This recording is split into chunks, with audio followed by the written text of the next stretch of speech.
Oi gente, eu sou a Ione do blog Minha Vida Literária. No vídeo de hoje eu trago pra vocês a segunda parte das minhas leituras do mês de agosto.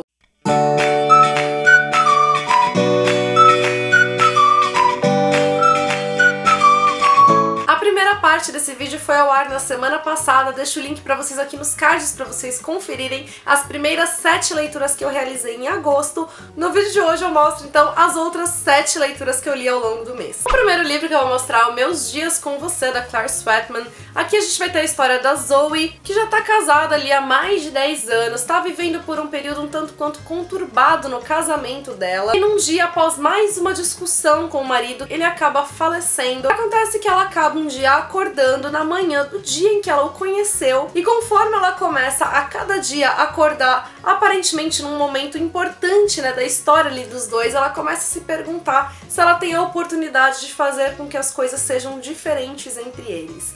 Eu acho que a temática do livro, a história dele, a premissa, ela é um tanto quanto clichê no sentido de já ter, né, aparecido. Muitos dos elementos que estão aqui são também clichês, mas isso não aparece de uma maneira negativa. Eu acho que isso faz, né, com que a leitura seja envolvente, seja uma leitura gostosa de ser realizada. Acho que o que me surpreendeu mais aqui no livro, né, foi como principalmente a história termina, porque eu imaginava que ela ia seguir por um rumo e não foi esse que de fato a história tomou. E por mais que eu tivesse quase certeza do que ia acontecer e estava errada, eu me senti ao longo de todo o livro, né, curiosa pra ver como de fato ia acontecer, como que a personagem ia sair daquilo torcendo, né, de realmente ali por ela. Gostei da mensagem que é trabalhada, como a visão da protagonista vai se modificando, né, conforme ela vai revivendo as coisas, como ela vai vendo, né, a quantidade de coisas que às vezes a gente esquece ao longo do nosso dia a dia, e como ela começa, né, a valorizar coisas que antes passavam batido. Ainda assim, né, tiveram alguns pontos negativos também. Eu acho que a escrita dele em muitos momentos, ela trouxe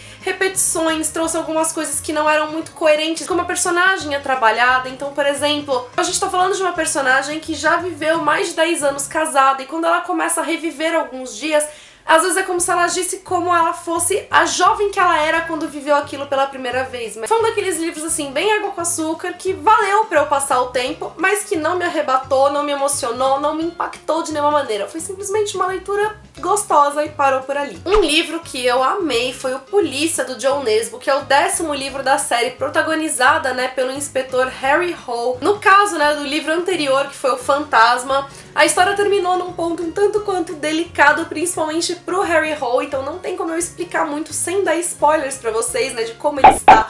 Mas digamos assim que ele não está mais ativamente envolvido ali nas investigações, e aqui nessa história a gente tem policiais que começam a ser mortos em cenas, né, de casos não resolvidos, e aí um grupo, né, de policiais que já trabalharam com o Harry Hole vão ter que investigar para tentar deter esse assassino. E, gente, o livro é incrível. Da série do Harry Hole, foi o livro, acho que mais me prendeu, mais me deixou envolvida ali na história. É incrível ver como o John Nesbo consegue desenvolver a trama, as personagens, como ele cria, né, situações complexas. E mesmo assim que ele se utilize, né, de alguns artifícios que de certa forma se repitam ao longo dos livros, e aí a gente começa a perceber algumas coisas. Ainda assim o livro me surpreendeu muito, me deixou naquele ritmo, né, de adrenalina, de expectativa, enfim. Pra quem procura uma boa série policial, essa série aqui do John Nesbo é extremamente recomendada. Cada livro vai retratar um caso diferente, então sim, você pode ler os livros fora de ordem, mas eu recomendo que, se possível, você leia em ordem, porque a gente tem toda a vida pessoal das personagens sendo trabalhada, sendo desenvolvida. Se você ler esse livro aqui sem ter lido os anteriores,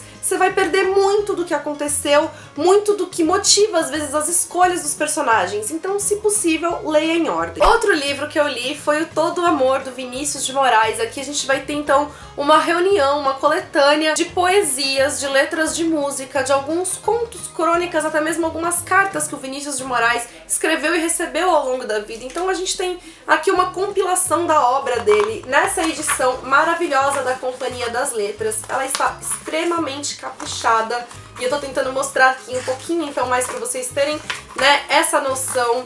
O livro, ele tem aqui, então, um prefácio, tem uma introdução, né, do organizador dessa coletânea, e que ele vai falando sobre diferentes fases, né, da poética, da poesia, mas que ele não colocou aqui em ordem, ele não quis colocar em ordem cronológica, ele tentou na verdade, dispor mais ou menos de acordo com a temática, né, com que cada obra é trabalhada, para mostrar que, apesar, né, do tempo, apesar desse desenvolvimento que ele vai ter, as obras continuam interligadas. A temática central aqui é o amor e é uma leitura que vale muito a pena. Foi uma leitura que com certeza me emocionou em diversas passagens. Thriller psicológico que também me fisgou do começo ao fim foi o As Sobreviventes, de Riley Sager. Aqui a gente vai ter a história, então, de uma personagem, de uma mocinha. Quando ela tinha acabado de entrar na faculdade, ela passou por uma situação completamente traumática. Ela foi viajar com os amigos e lá aconteceu um massacre em que todo mundo morreu, menos ela. Agora, então, praticamente uma década depois, ela ainda convive, né, com as marcas que aquilo tudo deixou nela, mas principalmente com o fato de que ela se esqueceu completamente de todos os detalhes daquela noite. O livro, como eu disse, ele me prendeu do começo ao fim e eu acho que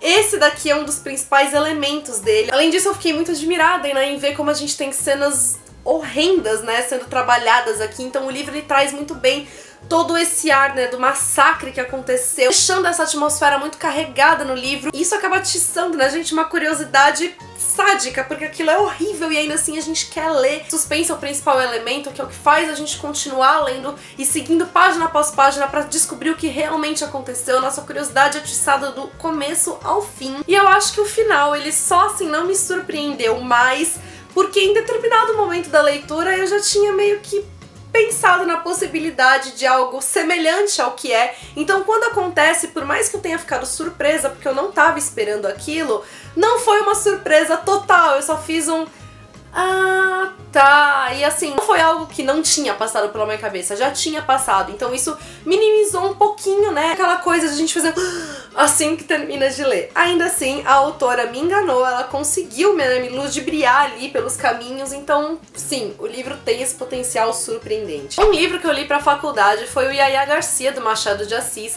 que é o último livro dado da primeira fase, né, do Machado de Assis, que é uma fase mais romântica. Então aqui a gente vai ter a história da Yaya Garcia, não simplesmente da Yaya Garcia, mas da família dela ali como um todo. O pai dela, que é uma pessoa já basicamente ali sem aspiração nenhuma na vida, ele vai servir de conselheiro para uma outra família, que a mãe não quer que o filho se case com uma garota que é protegida ali dela, mas que é de uma posição social inferior. Então a mãe quer que, né, que o filho vá pra Guerra do Paraguai para esse casamento não acontecer. O filho acaba indo realmente ali pra Guerra do Paraguai, então a mãe evita aquele casamento. E depois o pai da Yaya Garcia, ele acaba se casando com a jovem que a mãe não queria que se casasse com o filho. Só que ele não sabe que essa jovem era a amada, né, do cara que foi lá pra guerra. E aí depois, com o passar do tempo, depois que a Yaya Garcia cresce, meio que é formado um triângulo amoroso entre ela, a esposa do pai, e o cara que queria ter casado, né, com essa mulher e que agora também ali tá de olho na Yaya. Foi uma leitura que eu gostei muito de fazer. O que é interessante é que ela segue em diversos aspectos, né, aquele estilo de romances de folhetim da época, porque, enfim, o livro precisava ser veiculado nesse formato, mas em muitos aspectos Machado de Assis já vai eliminando, né, com as características, né, do romantismo que tinha ali. Então a gente já vai vendo como muito, né, desse realismo dele, pelo qual, né, ele ficou conhecido nos livros dele, já estavam aqui. Como ele já vai fazendo uma análise social, como ele já vai fazendo toda uma crítica social, a análise realmente das personagens dele. Tudo isso, né, tudo que constitui Machado de Assis, em grande parte já estava prenunciado aqui. Você simplesmente lê o livro ignorando, né, essa parte e simplesmente ver pela evolução dos acontecimentos a história como um todo, também é uma história muito gostosa de ser acompanhada. O penúltimo livro que eu li no mês foi o Verônica Decide Morrer, que foi meu primeiro contato com alguma obra do Paulo Coelho que eu nunca tinha lido e eu achava que eu deveria ler, considerando, né, que o Paulo Coelho é um nome muito grande na nossa literatura nacional, por mais controverso que o autor seja. No caso aqui a gente vai ter a história da Verônica, então, que um dia decide morrer. Ela toma então alguns comprimidos, né, pra se suicidar, só que ela acaba sendo resgatada, e enquanto ela é resgatada inconsciente, ela é levada para um manicômio, onde ela acorda após acho que umas 2 semanas inconsciente, e quando ela acorda ela descobre que os remédios que ela tomou afetaram o coração dela, então ela só vai ter mais alguns dias de vida. Conforme ela vai passando nesses dias ali no manicômio, ela começa a refletir muito sobre ela mesma, sobre a condição de vida dela e das pessoas que estão ali, e aí a gente vai ter várias questões sendo trabalhadas, principalmente a questão da loucura, né, sobre o que é loucura, e a questão da autoidentidade, a maneira de como muitas vezes a gente perde quem a gente é com relação àquilo que a gente deve ser, que a sociedade impõe que a gente seja. Não foi um livro que eu gostei muito, eu acho que meu envolvimento principalmente ficou prejudicado porque eu não conseguia muito me envolver ali na leitura. Sem contar também que eu achei o final assim bastante clichê, e aqui não clichê num sentido muito positivo, foi mais daquela coisa de você terminar e fazer mais um tá.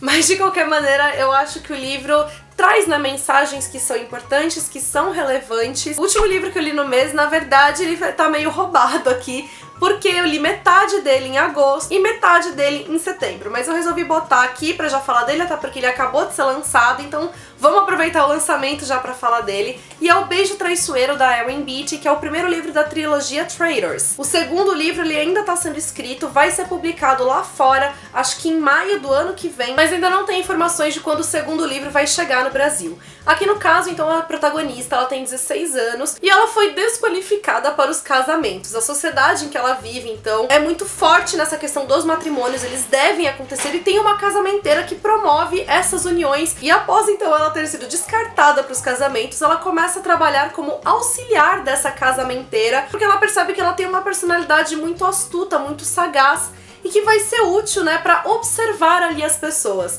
Quando ela sai, então, acompanhando uma comitiva, né, de damas para participar do Concordium, que é um evento em que acontece para correr o casamento real, elas estão sendo acompanhadas também por uma guarda militar, e essa guarda está acompanhando ali porque eles estão realizando uma espionagem, algumas coisas que eles acham que estão para acontecer ali no reino.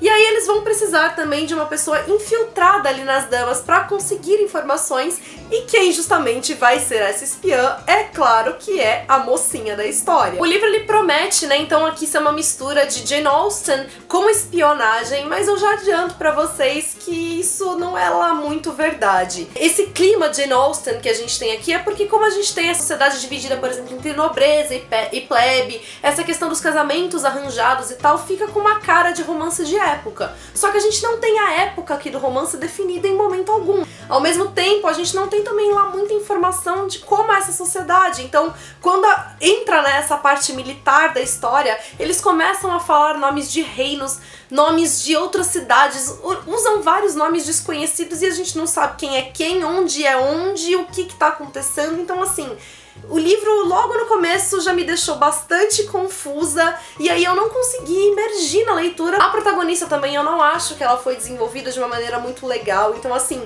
pra ela ter esse ar, né, de que ela é sagaz, de que ela é diferente das outras mocinhas, as outras personagens femininas que são narradas ali, elas são narradas com aquele ar de futilidade, como se simplesmente pelo fato de elas quererem um casamento, elas fossem fúteis, fossem bobinhas. Assim, por conta, né, de todos esses problemas, eu acabei me decepcionando com a leitura. Não é um livro que eu pretendo continuar lendo a série, porém ele teve um ponto bem positivo aqui, que foi o romance e a maneira de como esse romance foi desenvolvida. Então a autora, ela se utilizou de uma estratégia aqui que não dá pra eu explicar o que, senão eu dou spoilers, e ela me enganou direitinho, a maneira de como ela fez aqui, enfim, a hora que eu percebi eu falei, caramba, tipo, não esperava por isso. Então isso eu achei muito legal. Ela já demonstrou também que ela não tem muito dó, né, da história de algumas personagens, ela faz o que ela tem que fazer. Então assim, pra quem gosta, né, de livros com esse estilo de meio de espionagem, de conspiração acontecendo, gosta também de romance e tudo mais, essa aqui é uma leitura em vista, ainda que tenha me decepcionado, infelizmente. Se você gostou do vídeo, deixa seu curtir aqui embaixo pra ajudar na divulgação. Não deixa também de se inscrever no canal se você ainda não tiver inscrito e de ativar as notificações pra não perder nenhuma novidade. Não deixe também de me acompanhar nas demais redes sociais do Minha Vida Literária. Beijos a todos e até o próximo vídeo.